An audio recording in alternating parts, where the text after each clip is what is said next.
shut up, you listen to my monkey mouth. There's a companion when you got pun on the Konoha route.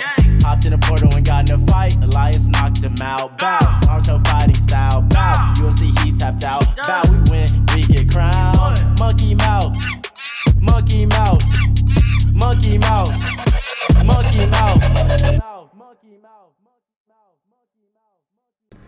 Alrighty everybody, thank you for tuning in to this, the 44th iteration of the Konoha Companion.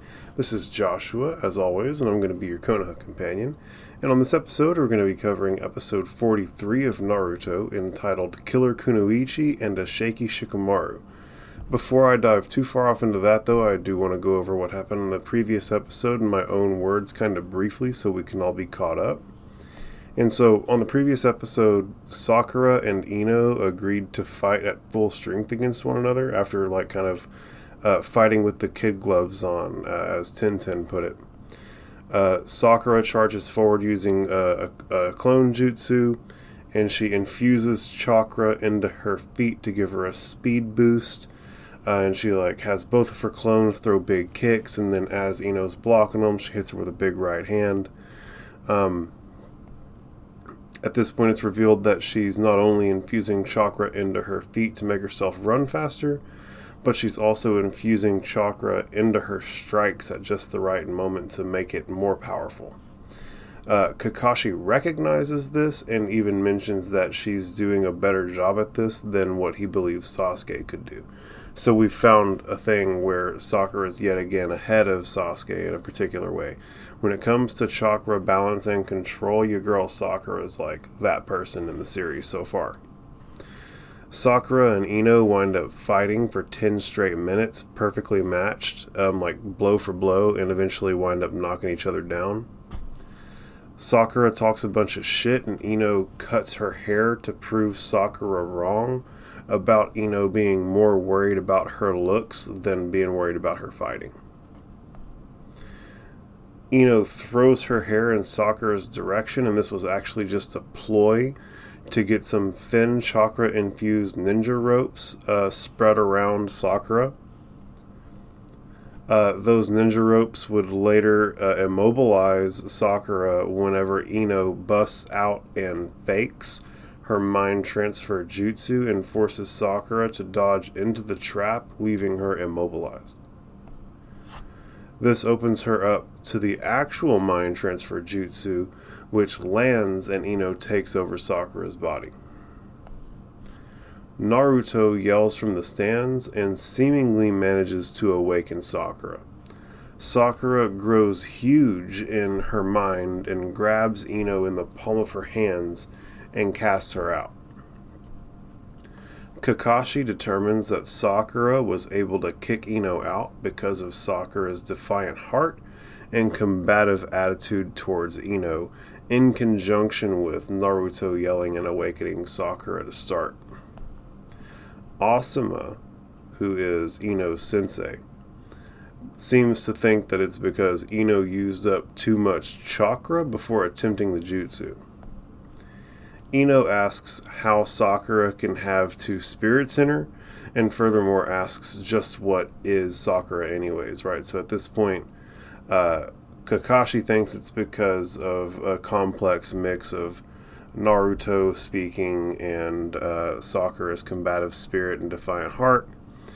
Eno thinks that Sakura literally has two spirits, and that's what allowed her to circumvent the jutsu. And Asuma thinks that simply Eno didn't have enough chakra left after the long fight to execute the jutsu properly. It hasn't been clearly defined yet. Everybody kind of has their own thoughts on it. We're going to see what the series reveals as we go forward, if it ever does revisit this. After Sakura breaks the jutsu, they stand up and charge one another one last time, and they both land big right hands and knock each other's headbands off and send each other to the floor, and effectively knocking each other out. Because it was a double knockout, neither of them get to pass to the next round of the tuning exams, which is kind of bunk, but I guess that is what it is. No one wins, so no one moves forward. Kakashi and Asuma go down and get their respective students out of the battle arena and bring them up to the stands. They both feel as though they don't need medical attention. They're just going to be able to wake up in due course. Kakashi admits that he had his doubts about Sakura without Sasuke and Naruto around to help in the fight, but that she proved herself today. Sakura and Eno wake up together, and Eno gives Sakura her due props, admitting that Sakura has finally found a way to bloom into a beautiful flower. But ultimately, the good vibes pretty much end there, and they wind up having to talk a bunch of shit back and forth. And they're rivals and they're longtime friends, and they're not going to give each other an easy time ever. The next fight is announced to be Tenten versus Temari, and they square off, and the episode ends. And with that, we can get to the start of the current episode, where Temari and Tenten is announced and they square off. As they square off, the title slide comes in and Naruto reads Killer Kunoichi and a Shaky Shikamaru. Hayate tells the girls to start, and Tenten immediately leaps back to get the fight at her preferred range, and Temari just kind of stands there with her hands on her hips, like she's just completely disconcerted with what's happening in front of her. Rock Lee and Sensei, Guy Sensei, are just cheering like maniacs in the stands, and Naruto even remarks on, how did I find myself in the cheer section of this whole thing. Lord Third thinks on how smart a move it is for Tenten to get to her preferred range, and that from here she'll easily be able to attack or defend. Hayate loses his patience and tells them to get after it. Temari mocks and says that the first move she makes will be the last move of the fight. So let's have Tenten go first so that there can be something of interest that happens in this fight. Tenten obliges and throws several shuriken at Temari, but they drop right in front of Temari. And Temari kind of does a quick fidget, and so it's clear that she's knocked the shuriken down. Tenten just can't believe that she missed, and Temari continues to mock her. Guy Sensei also can't believe it. In his own words, Tenten never misses. From the stands, Shikamaru is already calling the fight over, right? And obviously he's saying that it's in favor of Temari. This frustrates Naruto, and Naruto asks for Shikamaru to explain how he can see that the fight is over already. But Shikamaru is like, man, if you can't see it, I'm not going to take the time to explain it to you, just watch. Tenten then runs and leaps in the air and busts out a scroll and spins the scroll around her as she flies through the air. She begins to spin faster and faster, and the scroll begins summoning ninja weapons that hurl towards Temari. Temari yet again seemingly does nothing at all, and yet all the blades miss their mark, to the shock of Tenten and everyone involved. Temari then points out that she's opened her fan far enough to expose one of her 3 decorative moons. She warns Tenten that there are 2 more moons in her fan, and that when Tenten sees the 3rd fan, the fight is over. That's a wrap, dog. Tenten thinks she has something that she was saving for the later rounds, but it looks like this could be now or never time. So she pulls out 2 scrolls and stands them upright on the ground on either side of her. She then casts the appropriate hand sign and yells, "Rising Twin Dragons," and a huge plume of smoke consumes her, and out of the smoke erupts 2 giant smoke dragons that swirl around each other in a double helix pattern directly upwards. The dragons turn into scrolls, and Tenten leaps directly between the 2, and as they're all spinning, the scrolls begin to summon ninja weapons for Tenten to throw. And Tenten throws all kinds of weapons at Temari, but Temari simply opens her fans a little wider, exposing the 2nd moon, and waves it in the direction of the incoming barrage and knocks every blade to the floor with literally one motion. Tenten lands and like just claims that she's not done yet, and leaps in the air and reveals that all of the weapons that she had thrown are attached to her fingers via these like chakra infused ninja threads. It's almost like the Puppet Master Jutsu that Kankuro from Team Sand was using. She like manipulates the strings, and it makes all the blades lift up and point towards Temari all at once. She like flails her arms, and it sends all the blades at Temari once. Temari easily sends all of the weapons and Tintin flying backwards into the floor with a single swipe of her fan yet again. Tintin sits up and sees that Temari has her fan open to the point that you can see all 3 moons, right? And earlier Temari said that when you see all 3 moons, this fight's over. So this fight's over at this point according to Temari, yet they're still fighting. Temari then hides behind her fan and then disappears behind it. She like does a spin move with the fan, and all of a sudden they like completely disappear. And this leaves Tintin like shocked and confused and like looking around for Temari. At which point Temari comes flying in on her fan. She's riding it like some type of magic carpet from Aladdin, taunting Tintin. She lands and demands that it's her turn, and yells Wind Scythe Jutsu, and she swings her fan towards Tintin, sending a swirling wind-style jutsu toward Tintin. Tintin becomes enveloped in the vortex of wind and gets lifted and suspended in the air. The jutsu begins to cut Tintin all over the place with tons of like little cuts, like paper cuts. Neji at this point is able to determine from the stands that Temari is controlling the whirlwind with her chakra, and that Tintin has fought well, but there is no escaping that jutsu at this point. Temari lets Tintin go from the whirlwind, and as she falls, she basically like sets her fan out and like hits Tintin with a backbreaker, right? Like she falls flat on it like that and like bends backwards like Bane did Batman. So she's and like she like spits up blood, and it is effectively completely incapacitated at Tintin. Temari mocks that it wasn't much of a fight and that it was kind of boring. And Guy Sensei even remarks aloud how incredible it was for her to be able to stop all of Tintin's attacks. Everyone collectively takes a moment to recognize how impressive the performance was and how formidable the Sand siblings really are. Hayate declares Temari the winner, and she disrespectfully hurls Tintin towards the ground, but Rock Lee can't stand it, jumps in, and catches Tintin before she just flops on the ground. Lee scolds Temari, and Temari tells him to scram and to take that sack of garbage that is Tintin with him.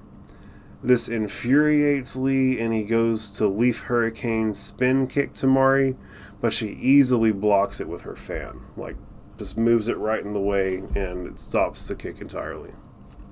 She mocks Lee for being as stupid as he looks, and at this point, Guy Sensei leaps in and like de-escalates the situation.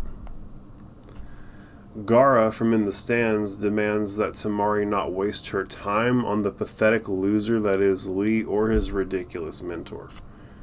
This obviously like pisses off Lee, like no one wants to get called a loser, and then Lee's super protective of his sensei. Guy puts his hand on Lee's shoulder and tells him to calm down. Guy then calls out the Sand siblings for being dismissive of Lee when they're unfamiliar with what Lee is capable of. While this is going on, Kiba and Hinata discuss amongst themselves how crazy Lee is for picking a fight with someone as scary as Gaara. Sakura tells Naruto that she thinks that Naruto can take Gaara, and then gives him a pep talk to do good in his fight, and then also thanks him for his role in helping her break the mind transfer jutsu that Eno had her under. The next fight is determined to be between Shikamaru of Team Eno Shikacho under the guidance of Asuma, and Keen of Team Dosu from the Sound Village that's under the direction of Orochimaru.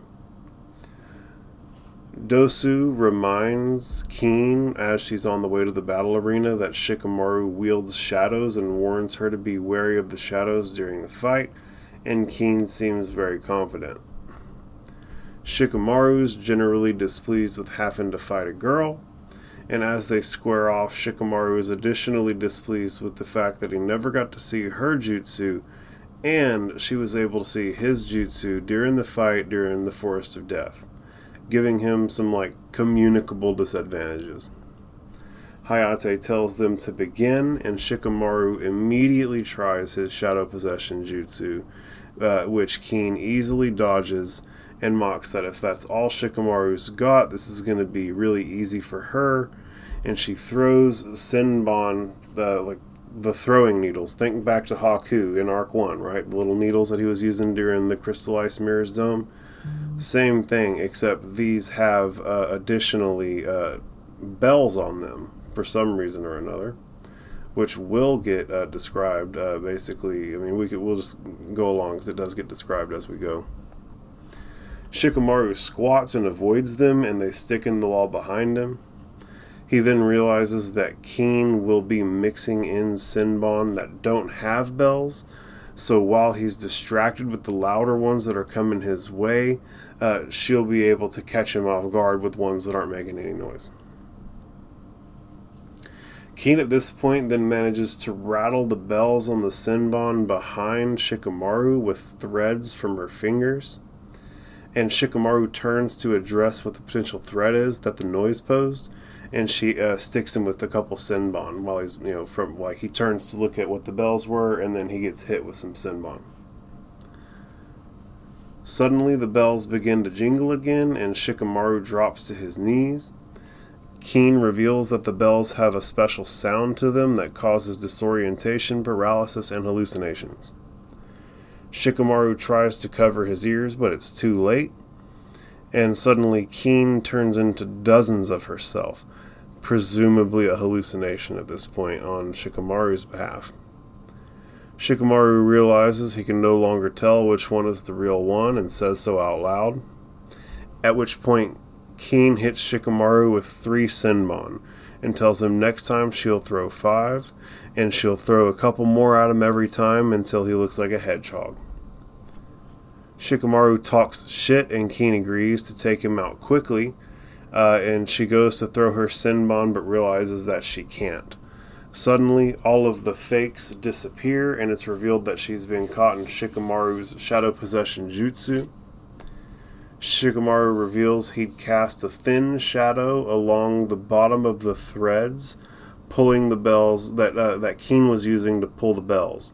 Right, so Keen's here, the bells that she's ringing her back there, and there's these threads that are going past Shikamaru, and so he just put a little shadow on the ground underneath those threads back to the real one, and it was such a thin shadow that Keen never noticed it.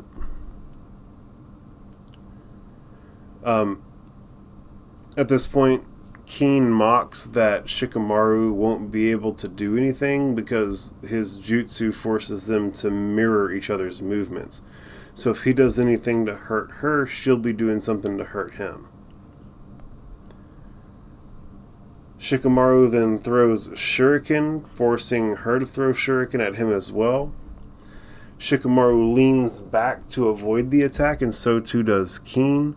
But Keen is next to a wall, and when she leans back to avoid the Shuriken, she bonks her head on the wall and knocks herself out. Shikamaru mocks that's what he calls using your head, and he then goes on to say a wise shinobi carefully scouts the layout of the battlefield and never loses sight of their position on it. Hayate declares Shikamaru the winner. The next fight is determined to be between Naruto and Kiba, and Kiba acts like he just won the lottery with an easy fight. And poor, foolish Kiba. Naruto got that crazy nine-tail energy in him. It's crazy what he can do. We're going to see. Rock Lee at this point is depicted to be growing more and more impatient, itching for a fight, and that he just wants an opportunity to show Sakura what he's made of. Kakashi sees this and thinks how much Lee is like Guy Sensei whenever he was that age. Kakashi then tells Naruto that it's his moment and that he needs to go out there and show everybody how much he's grown. Naruto clenches his fist and thinks aloud, "It's my time to shine," and the episode ends. And so I do have some final thoughts that I want to go over just to make sure that like all of the important points are coherently understood by all the viewers. And so, damn, Tamari's a beast, right? That's the first thought, is Tamari's a beast. I cannot believe she did 10-10 like that. 10-10's a member of Team Guy with like Lee and Neji, and like we know that Lee's a badass. And we know that Neji has like a super effective Daijutsu in the Byakugan and is referred to as like the top rookie from last year. And so you would think that 10-10 would be a beast as well, but maybe she's like the Sakura of her team, right? Like, you know, you've got the over-the-top good ninja that is Neji, and then you've got the mid ninja that is Rock Lee, and then you've got the low-end ninja that is 10-10. Or maybe, you know, because that's how they did it with Team 7, where they say they try and make these teams balanced. And so Team 7 has top of the class Sasuke, middle of the class Sakura, bottom of the class Naruto, but we all know that it isn't really that power scale. It's really like, right now it's probably like Sasuke. Well, really, I mean, we saw what Naruto did against the Crystal Ice Mirror, so Naruto's clearly the strongest, Sasuke's mid, and Sakura's the bottom, right? So like there's a pretty like linear relationship between like how these teams are formed that you can see. I don't think that they were intending for Naruto to be the strongest when they put that team together in terms of the leaders of the Leaf. It just so happens that that's where it's at. 10-10 had some fun jutsu. She basically summons weapons with scrolls and has perfect aim and infinite weapons via her scrolls. And the Rising Twin Dragons was dope. The way that like it was smoke dragons and they turned into scrolls, and the double helix pattern and the fast spinning and all the neato weapons that she had access to. It's cool stuff. I'm certain that it would be like really, really effective against basically anybody other than Temari. Temari's a real badass, evidently. On the subject of Temari, Temari with her fan is unreal. It's super defensively able, right? Like 10-10 don't miss. 10-10 has infinite weapons, and she couldn't even get one shot landed on Temari. And then Temari was able to take 10-10 out with literally one single offensive jutsu. So on top of her being hard to hit, she's also hitting really hard. So it's a tough deal. Tough deal whenever you're fighting Temari. I couldn't believe... I mean, I guess I can believe the disrespect out of Temari, right? Like, she's got a teammate who turns people into blood brain. Okay? So, to say that it's rude to toss an unconscious person to the ground whenever their teammates turning unconscious people into blood mist, like, there's clearly levels to the impoliteness that you can experience as a shinobi. And Temari isn't the worst on the scale, even in her own team, but it definitely was enough to piss off old Rock Lee.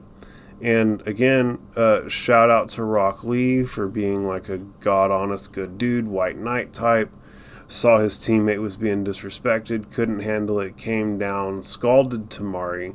Temari poked fun back, called 10-10 a heap of trash, triggered Rock Lee, and Rock Lee tried to hit her with a Leaf Hurricane, and she literally just blocked it like it was nothing. And I mean, the Leaf Hurricane is like a fight-ending move. It's something that even Sasuke adapted and won a fight with, and so like it's a fight ender, bro, and Temari just blocked it like it wasn't nothing. I really do love the pep talk that Sakura gave Naruto. She knew exactly what to say to motivate him, right? Tell him that he's going to be embarrassed in front of Sasuke and see what happens to Naruto. She also thanked him really sincerely for helping in the fight whenever he called out for her. That was how she was able to effectively break the jutsu, at least in her mind, right? That's whenever it broke for her, is when Naruto came piercing through. Well, she does thank him and says, I think that without that I might have lost, right? I probably wouldn't be here. And Naruto's like, yeah, like lacking humility, and it really pisses off Sakura, but it was nice to see Sakura be kind to him. Shikamaru's smart as hell. Dude knew the fight between Tenten and Tamari was basically a wrap after Tenten's first attempted attack, and I also love how he was able to defeat Keen. Keen turned out to be a formidable foe with her bell jingle, paralyze, and hallucinate combo, but Shikamaru was just too smart. I love how he won by distracting her, by putting himself in a vulnerable position, and by talking shit. Even funnier is that he won the match by making her knock herself out by leaning backwards into the wall while trying to avoid a shuriken. Like, it's so silly how he was able to get it done. And then up next, we've got Naruto and Kiba. Let's fucking go! We're going to get to see Naruto in a real fight against Kiba. Yeah, it's going to be great. We're going to see how that goes. Obviously, Naruto's the MC, so it's going to be a dope fight. It's pretty much where I'm at. I do think it's funny that Kiba feels like he's basically won the lottery by fighting Naruto. This fool does not realize that Naruto has the nine-tailed fox inside of him. Like, homie, you got a puppy ninja hound. Naruto got a nine-tailed demon fox, bro. So, when it comes to the tag team ability, bro, I think that Naruto is like got the ace up the sleeve that no one's really prepared for right now. But I feel like that's enough. I've talked about the episode. This episode went kind of quickly, but you know it was 2 fights. It wasn't as verbose. There wasn't as much to cover as there might have typically been. So, sub 30-minute episode today, but I feel as though I was able to pretty clearly communicate what happened on this episode, how it related to the previous episode, and I've got us all oriented for having a coherent set of thoughts moving forward into the next episode, and that's the primary goal. If you're listening along to the Konoha Companion, you ought to have your head wrapped around what's happening here. And if you don't, holler at me and I'll hop in the comments, or I'll address it in the next video or what have you. I do believe I've got all the important stuff covered. I don't think I missed anything that's going to like really be too critical at all. So I think that as long as you listen to this and take it serious and follow along, you're going to be properly oriented to have your head wrapped around the rest of the show. But at any rate, guys, that's a wrap. I'm Joshua. I'm your Konoha Companion. I appreciate y'all so much. Thank you so much for tuning in. Like, follow, share, participate in the comments. Y'all know the drill. The more y'all engage, the more valuable I look to potential advertisers. Although I don't know if I'm ever going to run ads here. I'm probably just going to sell merch to y'all. We're going to see. But you got to be engaging in order for me to know. So at any rate, love all y'all. It's unconditional love all the time. You guys are dope. Thanks so much for joining me. Catch you on the next one. Peace. Monkey mouth. Monkey mouth. Monkey mouth. Monkey mouth.